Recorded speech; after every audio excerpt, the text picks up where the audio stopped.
আসসালামু আলাইকুম। প্রিয় শিক্ষার্থী, তোমরা কেমন আছো? আশা করি ভালো আছো। আমিও তোমাদের দোয়া ও আল্লাহর রহমতে ভালো আছি। আশা করি তোমরা ভালো ছিলে, ভালো আছো। গত ক্লাস সময়ে আমরা যে বিষয়াদি আলোচনা করেছি সেগুলি যত্ন সহকারে দেখেছো এবং মনে রেখেছো। প্রিয় শিক্ষার্থী, আমরা গত ক্লাসে যে বিষয়টি তোমাদের সাথে শেয়ার করেছিলাম সেটা হচ্ছে খলিফা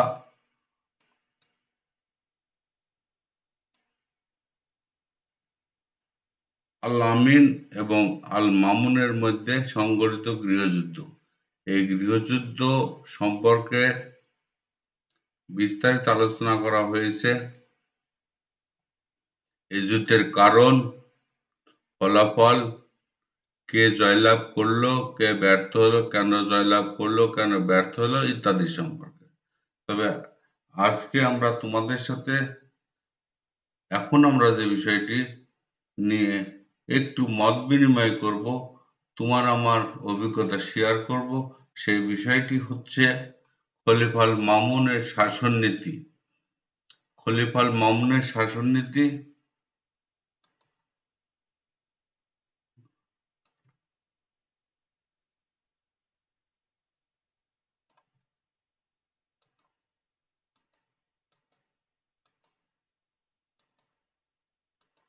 এই যে খলিফা আল মামুনের শাসননীতি, বায়তুল হিকমা প্রতিষ্ঠা ও জ্ঞান বিজ্ঞান চর্চা।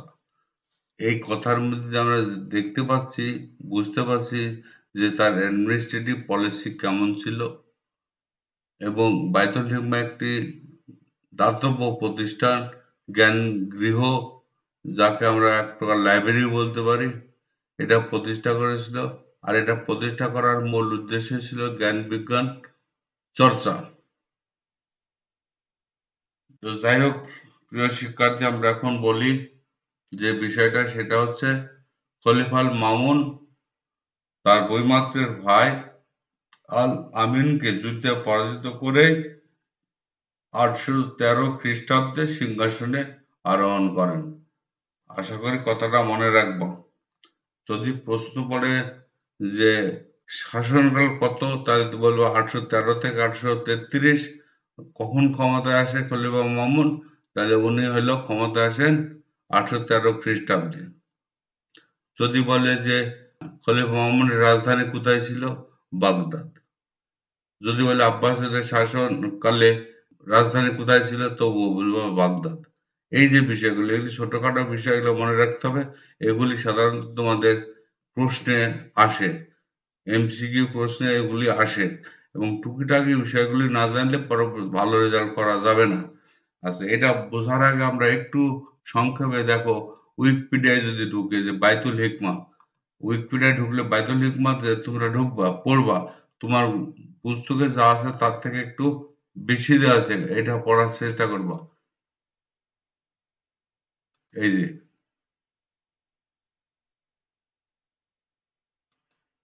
এই এই যে আব্বাসীয় খিলাফতের সময় বাগদাদের গ্রন্থাগার সম্পর্কিত এই যে এটা, এরকম আর একটা ফাতেমেরা তৈরি দারুল হিকমা, এটা পরবর্তী ক্লাসে আমরা আলোচনা করব, পরবর্তী সময় যখন ফাতেমদের সম্পর্কে পড়াবো। যাই হোক, এখন কথা হলো, লক্ষ্য করে দেখো যে আমরা যে কথাগুলি বলতে চাই বা এখানে সংক্ষিপ্ত আকারে উইকিপিডিয়াতে যখন পড়বা তখন দেখবা যে এখান থেকে বেশ কিছু তথ্য, গুরুত্বপূর্ণ তথ্য, যে তথ্যগুলি তোমার বইতে সাধারণত দেওয়া নেই, এগুলি তোমরা এখান থেকে সাহায্য নিবা। যেমন দেখো, আমরা যে কথাটা বললাম কি বায়তুল হিকমা, এটা আরবি শব্দ। এই দেখো, বায়তুল হিকমা আরবি শব্দ, বাইতুল হিকমা এই দেখো, এটা জ্ঞান গৃহ। এটা ছিল আব্বাসীয় আমলে ইরাকের বাগদাদে প্রতিষ্ঠিত একটি গ্রন্থাগার, অনুবাদ কেন্দ্র, শিক্ষা প্রতিষ্ঠান। গ্রন্থাগার ছিল, আবার অনুবাদ। এটিকে ইসলামী স্বর্ণযুগের একটি প্রধান বুদ্ধিভিত্তিক কেন্দ্র হিসেবে বিবেচনা করা যায়। এই তত্ত্বগুলি সাধারণত অনার্স মাস্টার্সে পড়ানো হয়। তবু তুমি এখান থেকে যখন মোটামুটি একটা ভালো তথ্য নিয়ে তোমার নোটের ভিতরে সংযোজন করবা, তখন কিন্তু তোমার নোটের কোয়ালিটি ভালো হবে। এই যে জ্ঞানগিরির কথা বললাম, দেখো এটা, এই যে এইটা দেখো যে এখানে সব রাইটাররা কিভাবে অনুবাদ করে, এখানে কিভাবে জ্ঞান চর্চা, এরকম একটা প্রতীকী ছবি দেওয়া আছে। এই দেখো সে এই আরবি ভাষায় অনুবাদ করে এরকম লিখছে।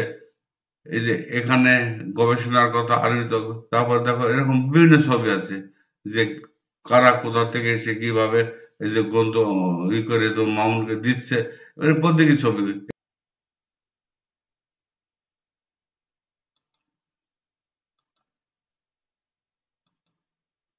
এখন আরেকটি বিষয় লক্ষ্য রাখবা,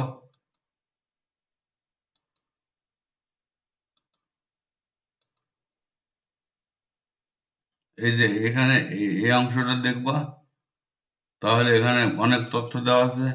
পরবর্তী পর্যায়ে এসে তুমি উইকিপিডিয়াতে পড়বা, এখানে কিন্তু পরিষ্কার করে দেওয়া আছে আব্বাসীয় উমায় আমলে কারা কি করেছে, আব্বাসীয়রা কি করেছে, সব দেওয়া আছে। এখন এখানে যে দেখো যে খলিফার মামুনের শাসনকাল, এইখান থেকে মোটামুটি সারাংশগুলি নিবা। এই যে এখান থেকে, এখানে দেখো পরিষ্কার উনি কি করেছে আল মামুন, এবং জ্ঞান বিজ্ঞানে যদি অবদানগুলি পড়তে হয়, এখানে দেখো মূল কর্মকাণ্ড, এই মূল কর্মকাণ্ডের মধ্যে কিন্তু সবই দেওয়া আছে। বিজ্ঞানী পণ্ডিতদের নাম, দল ছিল, তারা কি করেছে, এই যে কারা কারা অনুবাদ করেছে, মৌলিক অবদান কি ছিল, এই যে খাওয়ারিজম গণিতের, তোমরা একটু দেখবা। এবং আমরা পরবর্তী ক্লাসে আবার সেগুলি আলোচনা করব। তারপরে এগুলো তোমাদের আমি একটু পরিচয় করাই দিলাম, তোমরা পরবর্তী এগুলি দেখবা। তাহলে এখন আমরা যদি যে 813 খ্রিস্টাব্দে খলিফা মামুন ক্ষমতায় আসছে, ওনার শাসনকালকে দুইটি ভাগে ভাগ করা যায়। একটা হচ্ছে প্রথমত তিনি প্রথম 6 বছর তার কাছে শুধু দর্শন, শাস্ত্র গবেষণা এবং জ্ঞান চর্চার জন্য, এবং এই ক্ষমতা গ্রহণের পরে তিনি কিন্তু তার প্রধানমন্ত্রীকে রাজ্যের শাসনভার দিয়ে গবেষণার জন্য বের হয়ে পড়েন। কোথায় বের হয়, উনি যাই হচ্ছে, দেখো এখানে আমাকে দেখায়নি এই ম্যাপটা, নেটের সমস্যা গো। তাহলে উনি হচ্ছে বাগদাদ থেকে জ্ঞান বিজ্ঞান, দর্শন শাস্ত্র এবং জ্ঞান বিজ্ঞান চর্চার জন্য চলে গেলেন খোরাসান সাথে। যখন তিনি জ্ঞান চর্চা করতে চলে গেলেন, তখন এই যে প্রধানমন্ত্রীর নামটা মনে রাখবা, তার প্রধানমন্ত্রী কে ছিল, আল মামুনের প্রধানমন্ত্রী কে ছিল।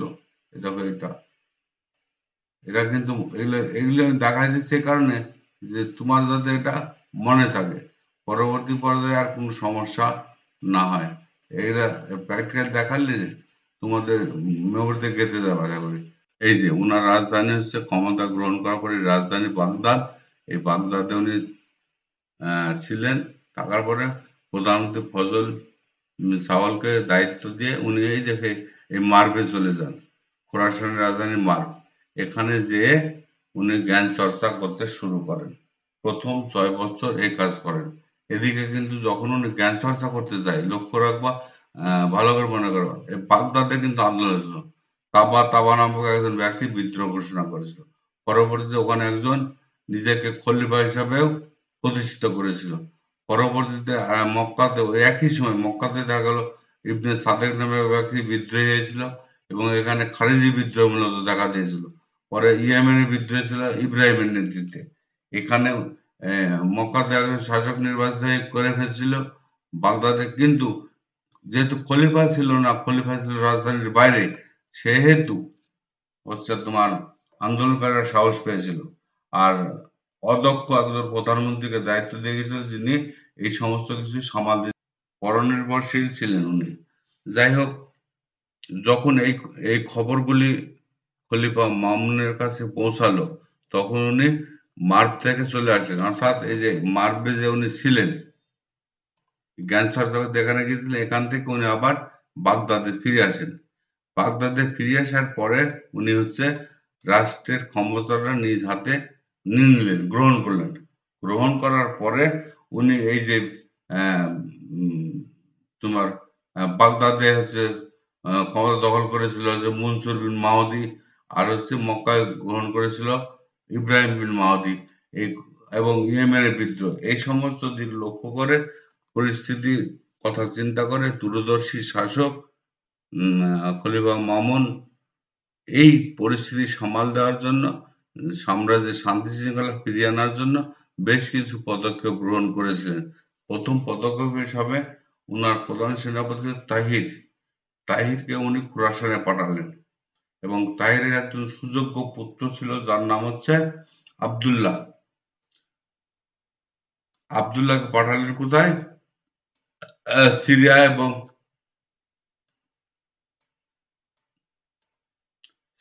মিশরে। এরা দুইজন যে ওখানে শান্তি প্রতিষ্ঠার জন্য সর্বোচ্চকরণের চেষ্টা করেছেন এবং শান্তি প্রতিষ্ঠা করেছেন।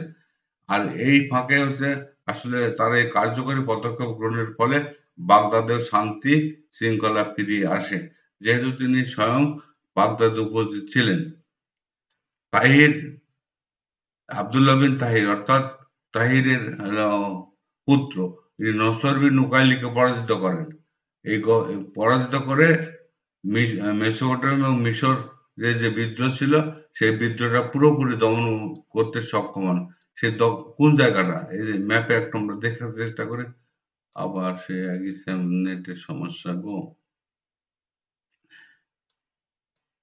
এই যে এই জায়গাটায় বাগদাদের এখানে বিদ্রোহ হয়েছিল, ওই মেসোপটেমিয়া এই জায়গায় এটা বিদ্রোহ দমন করলো, করার পরে শান্তি শৃঙ্খলা রাষ্ট্রে ফিরে আসলো। দুইজনকে যে দায়িত্ব দেওয়া ছিল তারাও বিদ্রোহ দমন করতে সক্ষম হলো, ওখানে তারা শান্তি শৃঙ্খলা ফিরিয়ে আনলো। এখন কথা হলো যে এর মধ্যে পূর্বাঞ্চল অর্থাৎ খোরাসানে যে পাঠানো হয়েছে তাহিরকে, তাহির 821 খ্রিস্টাব্দের পর থেকে বলা যায় এককভাবে স্বাধীনভাবে হচ্ছে খোরাসান শাসন করেছে। 821 খ্রিস্টাব্দের পর থেকে খোরাসান এককভাবে শাসন করেছে। শুধু শাসনই করেনি, তিনি তার নাম অনুসারে ওখানে একটি বংশ প্রতিষ্ঠা করেছিলেন। সেই বংশের নাম তাহিরি বংশ। এটা মনে রাখো। তাহিরি বংশ কে প্রতিষ্ঠা করেছিল এটা মনে রাখতে হবে। তাহিরি বংশ প্রতিষ্ঠা করেছিলেন খলিফা মামুনের প্রধানমন্ত্রী, প্রধান সেনাপতি তাহির। এই তাহিরের নাম অনুসারে এই বংশের নামকরণ হয়েছে তাহিরি বংশ। এর মধ্যে ছোটখাটো কিছু ঘটনা ঘটেছে যেটা দৃঢ় হস্তে কিন্তু খলিফা মামুন দমন করতে সক্ষম হয়েছিলেন। তার মধ্যে একটা হচ্ছে একজন বাবেক জুরবাসী নামে একজন দুঃস্য উত্তরাঞ্চলে বিদ্রোহ করেছিল। বিদ্রোহ তো না, উনি হচ্ছে আসলে দুঃস্য ছিল, ডাকাত প্রকৃতির। উনি মাজেন্দ্রান, আজারবাইজান এবং আর্মেনিয়া, এই যে জায়গাগুলি,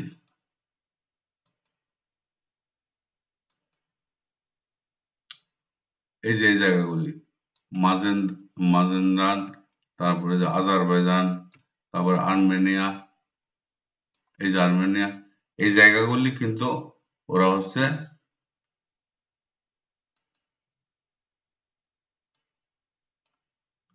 এই জায়গাগুলি দখল করে নিয়েছিল। সরি, দখল তো না, এই অঞ্চলগুলিতে ও হচ্ছে বারবেক হচ্ছে বিদ্রোহ করে, করে চুরি ডাকাতি করে, দুঃসমী লুটতরাজ করে, অশান্তি সৃষ্টি করে। অশান্তি সৃষ্টি করে তিনি ক্ষান্ত ছিলেন না। অশান্তি সৃষ্টি করার পরে তিনি রোমান সম্রাট, এই নামটা মনে রাখবো। এইটা দেখার উদ্দেশ্য যে তোমার ভবিষ্যতে এগুলি লেখার সময় মনে থাকে যে স্যার এভাবে আমাদের দেখাইছিল। এই কথাটা কিন্তু মনে রাখতে হবে। এই যে রোমান সম্রাট থিওফিলাস, নাম হচ্ছে থিওফিলাস। এই রোমান সম্রাট থিওফিলাসের সাথে চুক্তি করে ওই বাবেক আরো বেশি আব্বাসীদের বিরুদ্ধে বিরাট ষড়যন্ত্র করে, বিদ্রোহ ঘোষণা করে। তখন খলিফা দেখলো যে এটা আসলে বাড়তে দেওয়া সম্ভব না, এটা বাড়তে দিলে রাজ্যে হুমকি আসতে পারে, রাজ্যের সমস্যা হতে পারে, যার কারণে সে নিজেই এই যুদ্ধ বা ওদের বিদ্রোহটা দমন করার জন্য অগ্রসর হয়েছিলেন। তাদের যুদ্ধযাত্রা দেখে শুনে, মামুনের শক্তি দেখে ওরা উপলব্ধি করতে পেরেছে যে তাদের সাথে পারা সম্ভব নয়, যার কারণে রোমান সম্রাট থিওফিলাস মামুনের সাথে চুক্তি করে এবং বার্ষিক কর দেওয়ার প্রতিশ্রুতি দিয়ে সম্বর্ধনা করে। ক্লিয়ার হয়েছে আশা করি। আর দ্বিতীয়ত, প্রথম থেকেই বলে আসছি যে খলিফা মামুন কিন্তু রাজত্ব বিস্তারে তেমন কোনো মনোযোগ দিতে চাননি, কিন্তু কিছু কিছু এত কিছুর পরে কিছু কিছু প্রয়োজনে কিন্তু রাজ্য বিস্তার করা লাগে বা রাজ্যের শক্তি প্রদর্শনের জন্য এটা করতে হয়। এই উপলব্ধি থেকে তিনি রাজ্যের নিরাপত্তা বিধান এবং সাম্রাজ্যের শক্তি প্রদর্শনের জন্য তিনি অভিযান চালিয়েছিলেন। সেটা হচ্ছে প্রথমে তো উনি ভূমধ্য সাগর ম্যাপটা তো আসছে নাকি, দাঁড়ান দেখি, আসছে। এই যে ভূমধ্য সাগরীয় অঞ্চল, এই অঞ্চলে যে কিট দ্বীপ, সিসিলি দ্বীপ, এই দ্বীপগুলি কিন্তু উনি দখল করে নিয়েছিলেন। এই যে এই এক নাম্বার হচ্ছে তোমার কিট, তারপরে আর একটা হচ্ছে সিসিলি দ্বীপ, সে এখানে আছে। এই সিসিলি এই দ্বীপগুলি দখল করে নিয়েছিল এবং উত্তর অঞ্চলের এই যে এটা উত্তর, আমরা আগে জেনেছি ম্যাপের কোনটা, এটা উত্তর, এটা দক্ষিণ, এটি পূর্ব, এটি পশ্চিম। এই যে উত্তর অঞ্চলের এই এলাকায় আছে তোমার আফগানিস্তান। আফগানিস্তানের যে বলক, হিরাত, কাবুল, এই অঞ্চলগুলো কিন্তু তার দখলে চলে এসেছিল। এইভাবে তিনি রাজ্যের সূচনা করেন। যাই হোক, তার এই গৃহীত পদক্ষেপের ফলে সাম্রাজ্যের শান্তি শৃঙ্খলা ফিরে আসে। ফিরে আসার পরে উনি মূলত উনার যে লক্ষ্য, 19 বছর যে কাজটি করেছিলেন সেটা হচ্ছে জ্ঞান চর্চা। জ্ঞান বিজ্ঞানের উন্নয়নের জন্য তিনি হচ্ছে এই যে কথা নিয়ে আমরা এতক্ষণ বলে আসলাম, বায়তুল হিকমা। এই বায়তুল হিকমা প্রতিষ্ঠা হচ্ছে খলিফা মামুনের একটি উল্লেখযোগ্য কৃতিত্ব। আব্বাসীদের গৌরবোজ্জ্বল কৃতিত্ব যদি চিন্তা করা যায়, তাহলে খলিফা মামুন কর্তৃক প্রতিষ্ঠিত বায়তুল হিকমা একটি উজ্জ্বল দৃষ্টান্ত। বায়তুল হিকমা যদি প্রশ্ন করে কোথায়, বাগদাদে। এটি কোন শাসক প্রতিষ্ঠা করেছিলেন? খলিফা হারুন রশিদ এটা প্রতিষ্ঠা করেছিলেন, কিন্তু এর পূর্ণাঙ্গ রূপ দিয়েছিলেন হচ্ছে খলিফা মামুন। 809 সালের দিকে খলিফা হারুন রশিদ এই জ্ঞানগৃহ প্রতিষ্ঠা করেন জ্ঞান বিজ্ঞান চর্চার জন্য, কিন্তু পরবর্তীতে খলিফা মামুন এইটাকে বৃহৎ পরিসরে হচ্ছে রূপ দেন উচ্চ জ্ঞান সংগ্রহের জন্য বা জ্ঞান গবেষণার জন্য, জ্ঞান বিজ্ঞানের গবেষণার জন্য তিনি হলো এই বায়তুল হিকমার কে আরো সম্প্রসারিত করেছিলেন, সুযোগ সুবিধা বৃদ্ধি করেছিলেন। আর তাহলে কি বুঝলাম যে খলিফা হারুন রশিদ প্রতিষ্ঠা করলেও প্রাথমিক 830 খ্রিস্টাব্দের দিকে খলিফা মামুন এটাকে চূড়ান্ত রূপ দিয়েছিল। এখানে এর বৃহৎ পরিসর যা যা করার সবগুলি তিনি করতে সক্ষম হয়েছিলেন। জ্ঞান চর্চার জন্য মামুন যে বায়তুল হিকমা প্রতিষ্ঠা করেছিল, ওখানে 3টা বিভাগ ছিল। কয়টা বিভাগ? 3টা। কয়টা কয়টা বিভাগ? 3টা বিভাগ। এই 3টা বিভাগের প্রথম বিভাগ হচ্ছে যে এটা গ্রন্থাগার। প্রথম বিভাগ গ্রন্থাগার। তারপর আরেকটা হলো শিক্ষায়তন, আরেকটা হচ্ছে অনুবাদ। 3টি বিভাগ, মানে 3টি বিভাগ, একটা গ্রন্থাগার বিভাগ, একটা শিক্ষায়তন বিভাগ, একটা অনুবাদ বিভাগ। এই বিভাগগুলি উনি প্রতিষ্ঠা করেন। এই বিভাগেই হলো সমস্ত কাজ কর্ম চলত।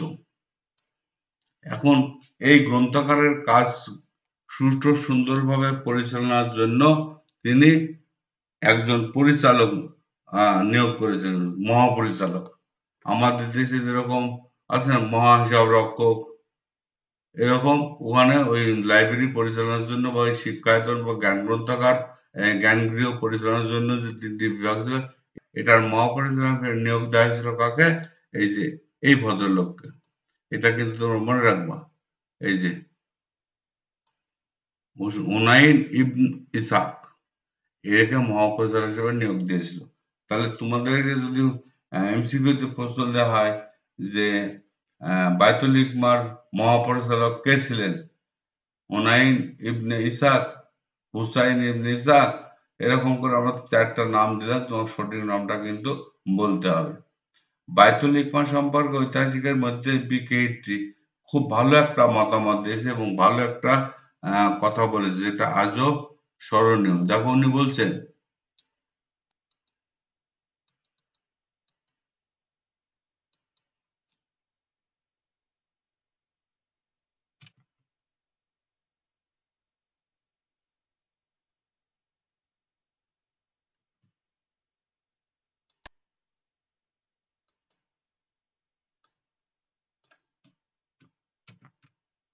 বায়তুল হিকমা, উনি বলছে খুব মজার কথা বলছে, পিকেটি বায়তুল হিকমাকে প্রথম উন্নত উচ্চ শিক্ষা প্রতিষ্ঠান বলে অভিহিত করেছেন।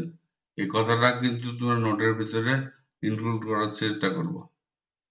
পিকেটির এই যে উক্তিটা, এই উক্তিটা তোমরা দেওয়ার অবশ্যই অবশ্যই অবশ্যই চেষ্টা করবো। যে পিকেটি বায়তুল হিকমা সম্পর্কে বলেছেন প্রথম উন্নত উচ্চ শিক্ষা প্রতিষ্ঠান। ঠিক আছে, এখন কথা হলো যে অনুবাদ বিভাগের কাজ। দেখো অনুবাদ বিভাগ, এখানে আমরা কয়টা বিভাগ দেখলাম, যে তোমার আহ, একটা গ্রন্থাগার, লাইব্রেরি, একটা শিক্ষাদান, একটা অনুবাদ বিভাগ। এর মধ্যে অনুবাদ বিভাগে কিন্তু মূলত এই জ্ঞান গৃহটাকে বায়তুল হিকমাকে সবচেয়ে বেশি উৎকৃষ্ট মানের জায়গায় নিয়ে গেছে। খলিফা মামুন বিভিন্ন দেশের ভাষার বই, যেমন গ্রিক, সিরীয়, পারসিক, সংস্কৃত, এই ভাষায় বিভিন্ন ভাষায় লিখিত জ্ঞান বিজ্ঞানের যে মৌলিক বইগুলি, এগুলি সংগ্রহ করেন প্রথমত। তারপরে এগুলি অনুবাদ করার জন্য, আরবিতে অনুবাদ করার জন্য অনুবাদক নিয়োগ করেন। যেসব রাইটার মানে লেখকের বইগুলি অনুবাদ করা হয়েছে, তার মধ্যে দেখো আমরা গ্রিক দার্শনিক প্লেটো, এরিস্টটল, তারপর Liu, coaster, gallon, Euclid, Ptolemy. এছাড়া ভারতের দুইজন পণ্ডিত ছিল, যার নাম হচ্ছে, একটা হচ্ছে মানকা আর একটা হচ্ছে দুবান। এর যে বইগুলি ছিল এটা সব সংস্কৃত ভাষায় লেখা ছিল। কি ভাষায়? এই যে সংস্কৃত ভাষায় বইগুলি সব লেখা ছিল, সংস্কৃত ভাষায়, এই সংস্কৃত ভাষায়। এই বইগুলিকে তিনি সংগ্রহ করেন এবং এই বইগুলি আরবিতে অনুবাদ করার জন্য দুইজন লোক নিয়োগ দেন। একজন হচ্ছে ইসাব বিন ইয়াহিয়া, এই যে ইসাব বিন ইয়াহিয়া, এবং